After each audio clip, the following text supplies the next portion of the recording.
पिछली कहानी में हमने देखा था कि किस तरह से सीजर ने कोबा को मार दिया। कोबा की वजह से इंसान अब चिंपैंजीज के दुश्मन है। यहाँ पर पूरी की पूरी आर्मी की बटालियन आ चुकी है, जिनमें से कुछ सोल्जर्स जंगल में कुछ एप्स के साथ लगातार उस तरफ बढ़ रहे होते हैं जहाँ पर सीजर और उसके सभी साथी रहते हैं।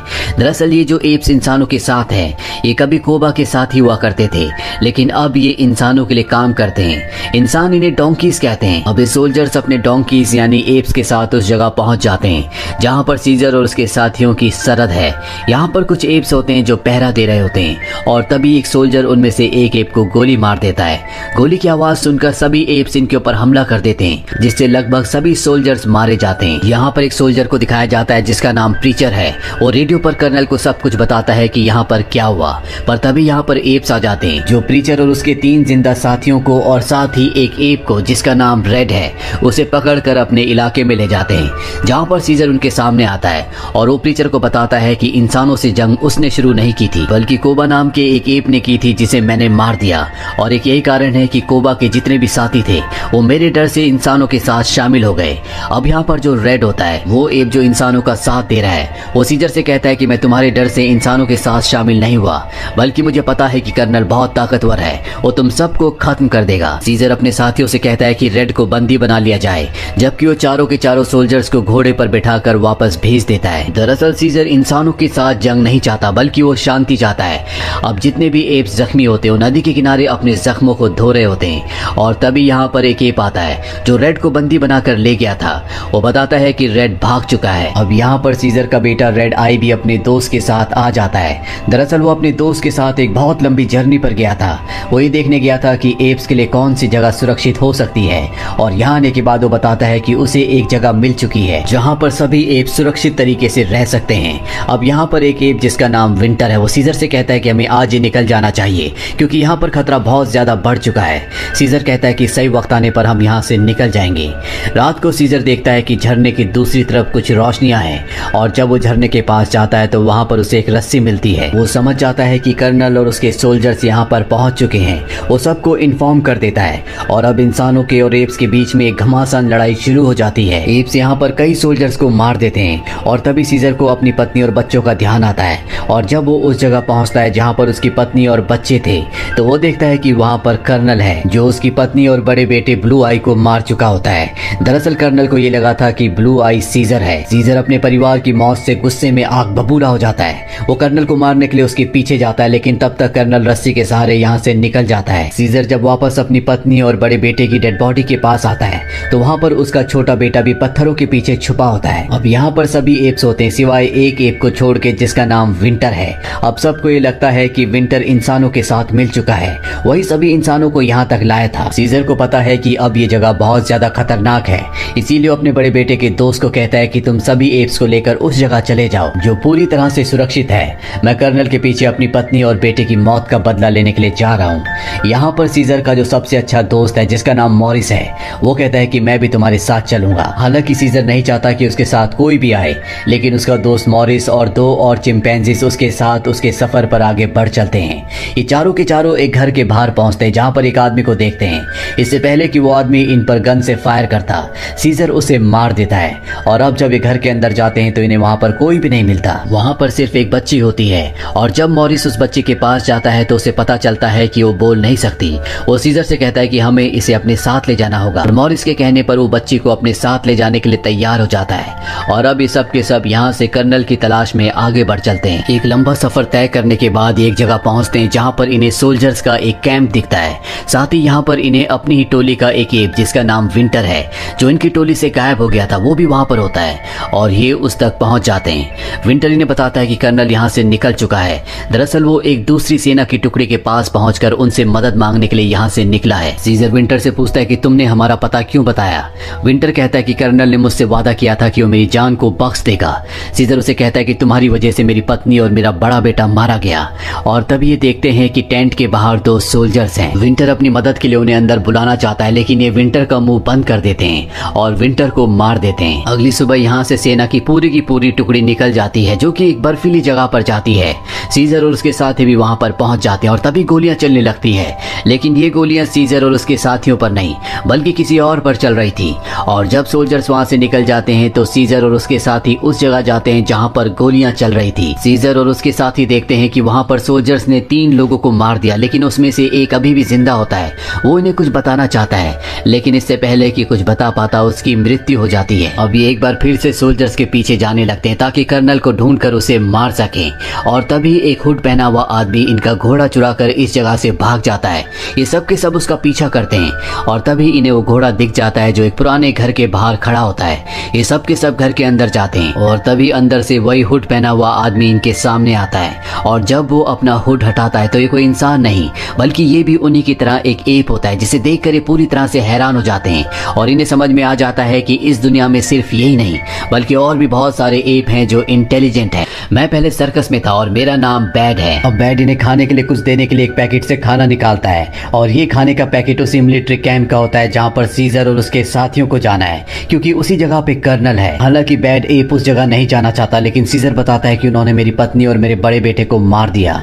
यहाँ पर जो एप होता है इसने भी अपने बेटे को खोया होता है, इसीलिए बैड एप सीजर और उसके साथियों को उस जगह ले जाने के लिए तैयार हो जाता है। और जब ये उस जगह पहुंचते हैं तो ये दूरबीन से उस जगह का मुआयना कर रहे होते हैं। यहाँ पर एक सोल्जर आ जाता है जो सीजर के ऊपर हमला कर देता है और सीजर को बचाने के लिए उसके एक साथी एप की जान चली जाती है। सीजर के साथी अब वापस जाना चाहते हैं, लेकिन सीजर कहता है कि उन्हें इसकी कीमत चुकानी होगी और वो अकेला ही मिलिट्री कैंप की ओर निकल पड़ता है, जहाँ पर वो देखता है कि इंसानों ने एप्स को लकड़ी के साथ बांधा हुआ है। वो सब के सब मर चुके हैं, लेकिन इसमें एक एप अभी भी जिंदा होता है। दरअसल सीजर के जितने भी साथी थे जो सुरक्षित जगह की तरफ निकले थे, उन सब को इंसानों ने यानी कि कर्नल ने पकड़ लिया होता है और अब वो सब कर्नल के कब्जे में है। अब यहाँ पर जो एप जिंदा होता है वो सीजर को बताता है कि कर्नल और उसके सभी सोल्जर्स ने हम सबको पकड़ लिया था और यहाँ पर ले आए। अब वो हमसे यहाँ पर काम करवाते हैं। दरअसल कर्नल यहाँ पर एक बहुत ऊंची दीवार बना रहे हैं और इसके बाद वो एप भी मारा जाता है। सीजर अकेला ही कैंप की तरफ निकल पड़ता है, जहाँ पर उसे एक डोंकी एप पकड़ लेता है और अब सीजर भी इंसानों की कैद में है। उसे भी उन पिंजरों में डाल दिया जाता है जहाँ पर बाकी एप्स होते हैं। और अगले दिन सीजर और सभी एप्स को काम करने के लिए पिंजरों से बाहर निकाला जाता है।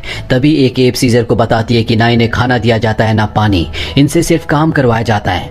वहाँ पर एक एप होता है जिससे पत्थर नीचे गिर जाता है और वहाँ पर जो दूसरा एप है जिसे डोंकी कहा जाता है जो इंसानों के लिए काम करता है, वो उस एप को बहुत बुरी तरह से मारता है। इस बात से सीजर को बहुत गुस्सा आता है और वो जोर से चिल्लाता है। और अब यहाँ पर जितने भी एप्स होते हैं वो सब के सब काम करना बंद कर देते हैं। लेकिन जब कर्नल बाहर आता है और सीजर के सिर पर गन रख देता है और गिनती गिनना शुरू करता है तो सभी एप्स दोबारा से काम करना शुरू कर देते हैं। इसके बाद कर्नल सीजर को अपने ऑफिस में बुलाता है, जहाँ पर सीजर उससे पूछता है कि तुम यहाँ पर इतनी बड़ी दीवार क्यों बना रहे हो और क्यों तुम अपने लोगों को मार रहे हो। कर्नल उसे बताता है कि जो भी वायरस से इन्फेक्टेड थे उन इंसानों को मैंने मारना शुरू कर दिया, जिसमें मेरा बेटा भी था, ताकि ये वायरस दुनिया में और ज्यादा ना फैले। ये वायरस अब इंसानों को नहीं मारता बल्कि उनकी बोलने की शक्ति को छीन लेता है, साथ ही उनकी जो इंटेलिजेंस है उसे भी खत्म कर देता है। यानी कि वो दवा जिससे सारे के सारे एप्स इंसानों जैसे बुद्धिमान बन गए, उसी दवा के वायरस से अब इंसान जानवरों की तरह बन रहे हैं। इसीलिए कर्नल ने ऐसे बहुत सारे लोगों को मारा है जो उस वायरस से इन्फेक्टेड थे, जिस वजह से यूएस की आर्मी अब कर्नल के खिलाफ हो गई है। इसीलिए यहाँ पर वो बहुत विशाल दीवार बनवा रहा होता है ताकि जब यूएस आर्मी उससे लड़ने के लिए आए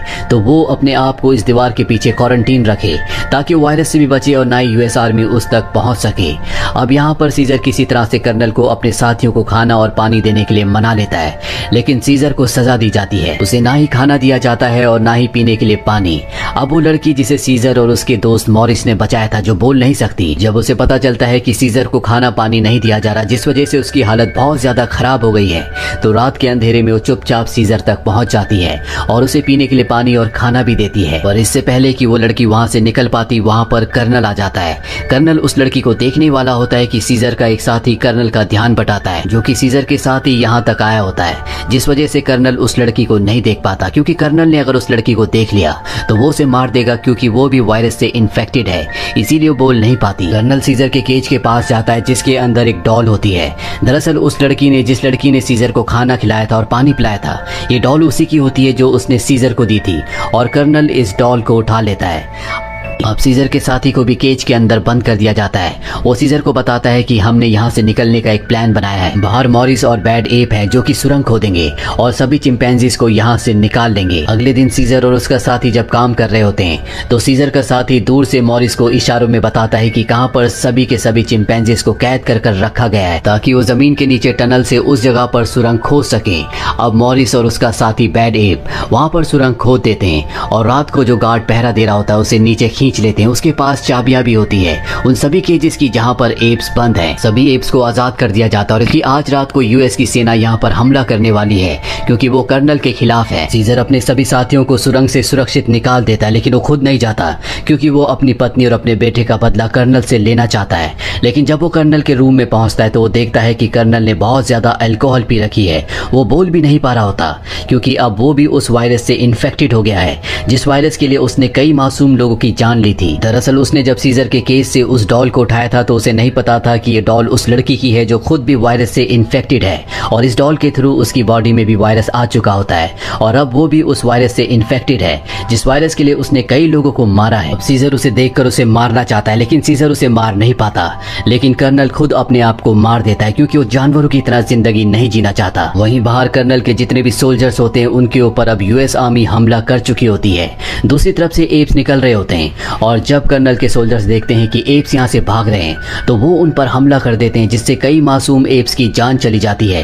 सीजर भी सब कुछ देख रहा होता है और वो उन्हें रोकने के लिए वहां पर एक फ्यूल टैंक को उड़ाना चाहता है ताकि ब्लास्ट से सारे के सारे सोल्जर्स मारे जाए। लेकिन तभी प्रीचर उस पर हमला करता है। दूर से सीजर का वो साथी जो इंसानों के साथ है जिसे इंसान डोंकी कहते हैं वो सीजर की बहादुरी देखकर अपना दिल बदल देता है और प्रीचर को मार देता है। जब इंसान देखते हैं कि उस चिंपैंजी ने जो उनके साथ उनके लिए काम किया करता था उनके साथी को मार दिया तो वो उसे मार देते हैं और अब सीजर को मौका मिल जाता है और वो टैंक को ब्लास्ट कर देता है जिससे एक बहुत बड़ा धमाका होता है। इस धमाके में कर्नल की लगभग पूरी आर्मी मारी जाती है। लेकिन अब यहाँ पर दूसरी आर्मी भी आ चुकी है जो सीजर को देख लेती है पर इससे पहले कि वो सीजर को मारती सीजर ने जो धमाका किया होता है उससे बर्फ की चट्टानें नीचे गिरना शुरू हो जाती है।